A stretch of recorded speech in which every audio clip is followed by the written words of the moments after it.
सवार होके आजा शेरा वालिए, शेर पे सवार होके आजा शेरा वालिए, शेर पे सवार होके आजा शेरा वालिए, शेर पे सवार होके आजा शेरा वालिए, सोए हुए भाग्य जगा जा शेरा वालिए, शेर पे सवार होके आजा शेरा वालिए, शेर पे सवार होके आजा शेरा वालिए, शेर पे सवार होके आजा शेरा वालिए, शेरा वालिए माँ जोता वालिए, शेरा वालिए माँ जोता वालिए।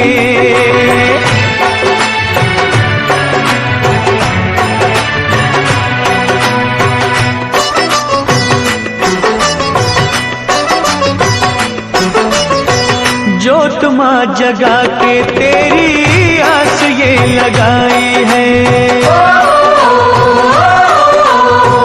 जोत माँ जगा के तेरी आस ये लगाई है, जिनका न कोई उनकी तू ही माँ सहाई है। रोशनी अंधेरों में दिखा जा शेरा वालिए, रोशनी अंधेरों में दिखा जा शेरा वालिए, शेर पे सवार होके आजा शेरा वालिए, शेर पे सवार होके आजा शेरा वालिए, शेरा वालिए माँ जोता वालिए, शेरा वालिए माँ जोता वालिए।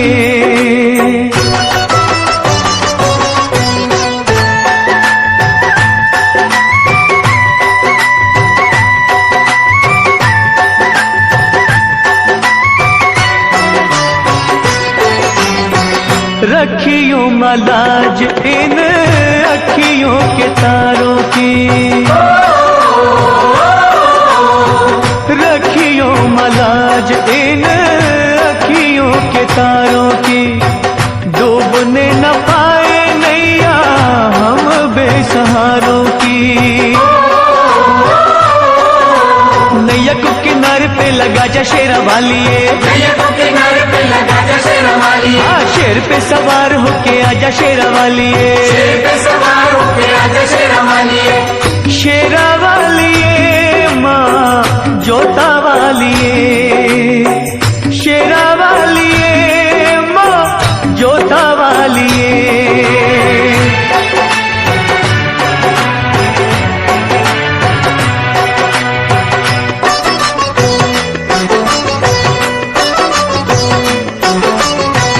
सच्चे दिल से दानू जी ने जब था बुलाया माँ, सच्चे दिल से ध्यानू जी ने जब था बुलाया माँ, कटा हुआ शीश तूने घोड़े का लगाया माँ,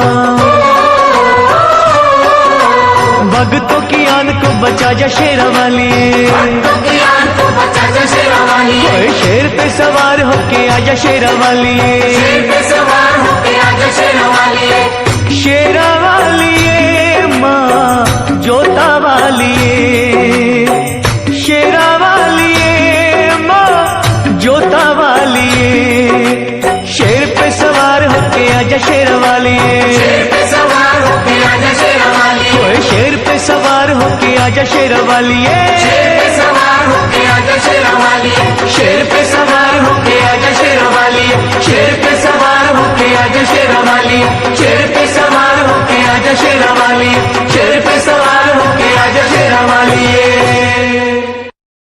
मां शेरा वाली के भक्तों की हर बात निराली होती है। मां के भक्त की बातों की गहराइयों में छिपे हुए ज्ञान के मोतियों को मां का सच्चा भक्त ही परख सकता है।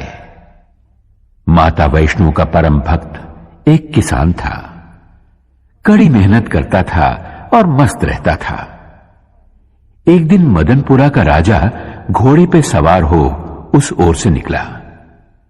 पसीने से तरबतर किसान को देखकर बोला, भाई इतनी मेहनत करके कितना कमा लेते हो? किसान ने कहा, हे राजन, मुझे जितना चाहिए उतना मां शेरा वाली की कृपा से मिल जाता है। मजदूरी करके जो भी मिलता है उसके 4 हिस्से कर देता हूं। राजा ने पूछा, वो क्यों भला? 1 हिस्सा खाने के लिए, एक हिस्सा पिछला कर्ज चुकाने के लिए, एक हिस्सा आगे के खर्च के लिए और एक हिस्सा पानी में फेंकने के लिए। राजा ने किसान से पूछा, तुम्हारी बातें रहस्यपूर्ण हैं। समझाते हुए किसान ने कहा, एक हिस्सा मेरा और मेरे बीवी बच्चों का, यह हुआ खाने का।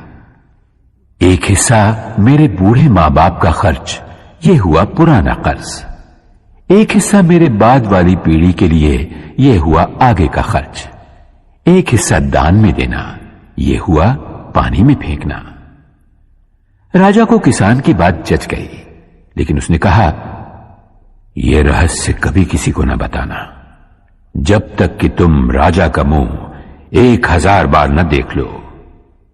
किसान ने राजा की बात मान ली। अगले ही दिन राजा ने अपने दरबार के विद्वानों को बुलाया और उन 4 बातों का रहस्य समझाने के लिए कहा। सभी विद्वान चकरा गए। लाख सिर धुनने पर भी उन्हें बातों का रहस्य समझ में नहीं आया। आखिरकार उन्होंने एक दरबारी से इस बात का पता लगाया कि राजा कल किसके पास गए थे, और वे लोग उस किसान के पास पहुंचे और उससे रहस्य बतलाने की विनती की। किसान पहले तो टालमटोल करने लगा, लेकिन जब वे लोग बाज नहीं आए तो कहा, रहस्य तब बतलाया जाएगा जब 1000 सोने की मोहरें उसे दे दी जाएं। दरबारी विद्वानों ने राजा के कोप से बचने के लिए सोने की मोहरें किसान को लाकर दे दी। उसने सारा रहस्य बतला दिया। अगले दिन जब दरबारियों ने राजा को हूबहू किसान वाला रहस्य सुना दिया तो राजा को विश्वास हो गया कि ये बातें किसान ने ही वचन भंग करके दरबारियों को बतला दी हैं। उसने किसान को बंदी बनवा के दरबार में बुलवाया।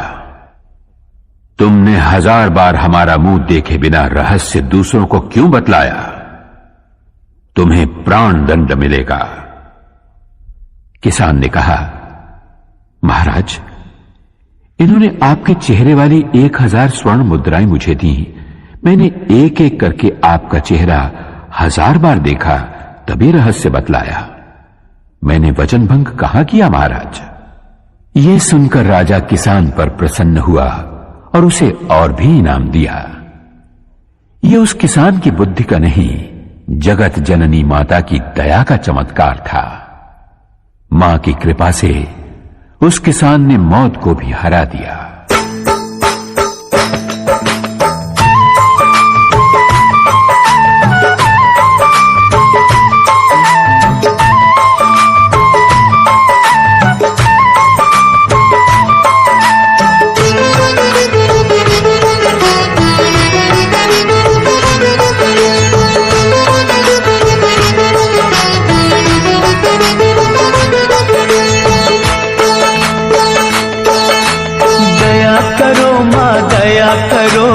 अब तो मुझ पर दया करो, दया करो माँ दया करो, अब तो मुझ पर दया करो। देर भई बड़ी देर भई, यूं न देर लगाया करो। दया करो माँ दया करो, अब तो मुझ पर दया करो। दया करो माँ दया करो, अब तो मुझ पर दया करो।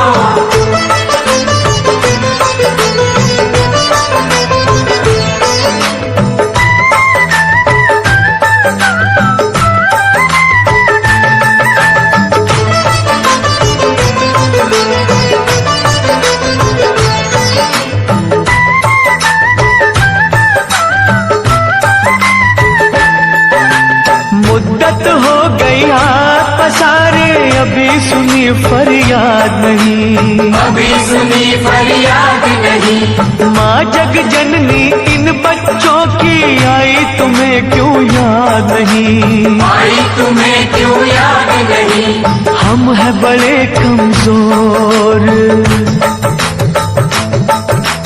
हम हैं बड़े कमजोर, हमारा सब्र न यूं आजमाया करो।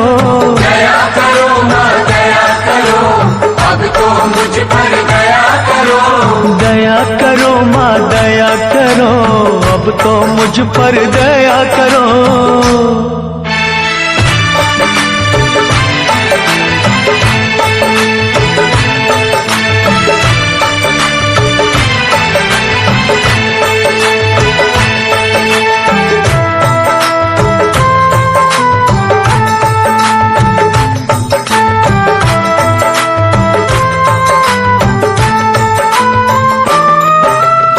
धुनी रमाई अलख जगाई, बिगड़ी बना दो बात माँ, बिगड़ी बना दो बात माँ। अष्टभुजी माँ बच्चों के सर कोई तो रख दो हाथ माँ, कोई तो रख दो हाथ माँ। जीते हैं जो तेरे सहारे,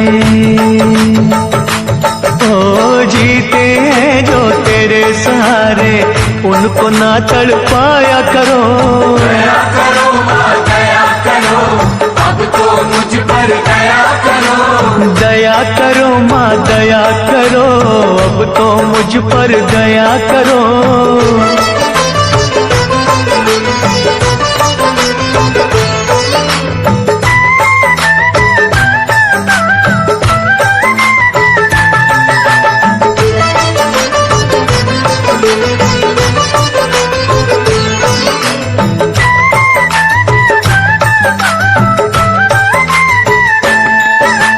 सच्चे मन से चिंता हरनी हम तो पुकारे जाएंगे, हम तो पुकारे जाएंगे। तू ही सुनेगी तुझे कहेंगे, झोली यही फैलाएंगे, झोली यही फैलाएंगे। छोड़ेंगे ना चरण तुम्हारे, हो छोड़ेंगे ना चरण तुम्हारे, चाहे हमें ठुकराया करो। दया करो माँ दया करो, अब तो मुझ पर दया करो। दया करो माँ दया करो, अब तो मुझ पर दया करो। देर भई बड़ी देर भई, यूं न देर लगाया करो। दया करो माँ दया करो, अब तो मुझ पर दया करो। दया करो माँ दया करो, अब तो मुझ पर दया करो। दया करो माँ दया करो, अब तो मुझ पर दया करो। दया करो माँ दया करो, अब तो मुझ पर दया करो। मां जोता वाली बड़ी दयालु है। वो अपनी संतानों को गुमराह होने से बचाती है, भूले भटके संसारी जीवों को सही रास्ता दिखाती है। सुहागपुर गांव का एक साहूकार था कीमतीलाल। अनाज और खेत गिरवी रखना, सूद पर उधार पैसा देना और गरीब अनपढ़ किसानों को लूट लेना, यही था उसका काम। इस तरह बेशुमार दौलत जमा कर ली थी उसने। एक दिन करोड़ों के मालिक कीमतीलाल की अंतरात्मा से एक आवाज उठी, सेठ कीमतीलाल, गरीबों के खून पसीने और आंसुओं में भीगी दौलत तो तुमने खूब कमा ली, लेकिन ये सब तो यहां के सुख के लिए किया, स्वर्ग में सुखी रहने के लिए क्या प्रबंध किया? कुछ भी तो नहीं। अरे इतना सब कुछ है तो पुण्य कमा, भगवान का विशाल मंदिर बनवा। कीमतीलाल ने आत्मा की आवाज सुनकर तुरंत ही एक अति भव्य मंदिर के निर्माण का संकल्प किया। दूसरे ही दिन उसने पैसे की बंद झोलियों के मुंह खोल दिए। मंदिर का निर्माण शुरू हुआ। हजारों मजदूर रात दिन जुट गए उस कार्य में। तभी एक दिन फटे हाल एक साधु वहां से निकला। साधु कीमतीलाल के पास आकर बोला, सेठ जी, सुना है और देख भी रहा हूं कि आप स्वर्ग में ठाट बाट से रहने का इंतजाम अभी से कर रहे हो। कीमतीलाल अभिमान से बोला, सही सुना है तुमने, मैं ये मंदिर इसीलिए बनवा रहा हूं। कहो क्या आज्ञा है? साधु बोला, मैं ठहरा गरीब साधु, मेरे पास केवल ये सुई है, छोटी सी सुई, इसके सिवा कुछ भी नहीं। मेरे गुरु ने मुझसे कहा था, बेटा, हर इंसान को मरते वक्त अपना सर्वस्व यहीं छोड़ जाना पड़ता है, कुछ भी साथ नहीं ले जा पाता। लेकिन आज आपको देखा तो पता चला कि आप स्वर्ग में इसी ठाट बाट के साथ पहुंचोगे।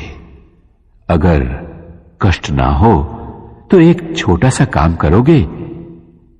कीमतीलाल बोला, अरे बाबा जल्दी कहो, आपका काम हो जाएगा। साधु ने कहा, ये सुई भी अपने साथ लेते जाना। मैं जब स्वर्गवासी हो जाऊंगा तब वहां आकर तुमसे ले लूंगा। वहां के चमकीले कीमती वस्त्र फटेंगे तो ये सुई सीने के काम आएगी। साधु की इतनी सी बात सुनते ही कीमती लाल की आंखें खुल गईं। वो उस महात्मा के चरणों में गिरकर बोला, महाराज, आप बिल्कुल सच कह रहे हैं। मरने के बाद जब अपना ये शरीर तक साथ नहीं आता तो भला और वस्तुएं क्या साथ आएंगी। मैंने बहुत सारे पाप किए हैं। उन पापों का प्रायश्चित मुझे स्वयं यही देवी मां की आराधना, भक्ति और सेवा से करना होगा, वरना मुझे नरक में भी जगह नहीं मिलेगी। साधु के रूप में माता वैष्णो देवी का वो सेवक कीमती लाल को सही राह दिखाकर अपनी राह चलता बना। उसके होंठों पर मां की भक्ति का ही गीत था।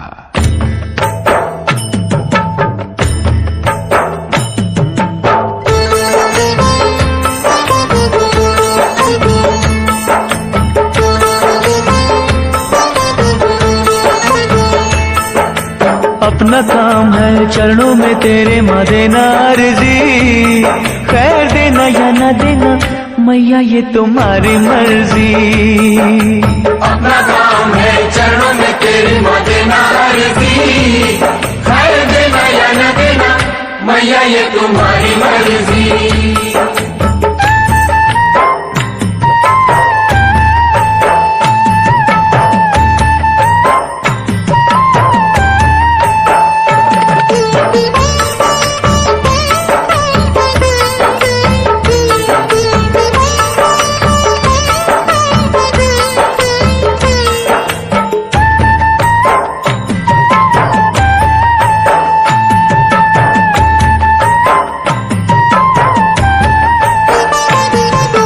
पास कुएं के प्यासे आते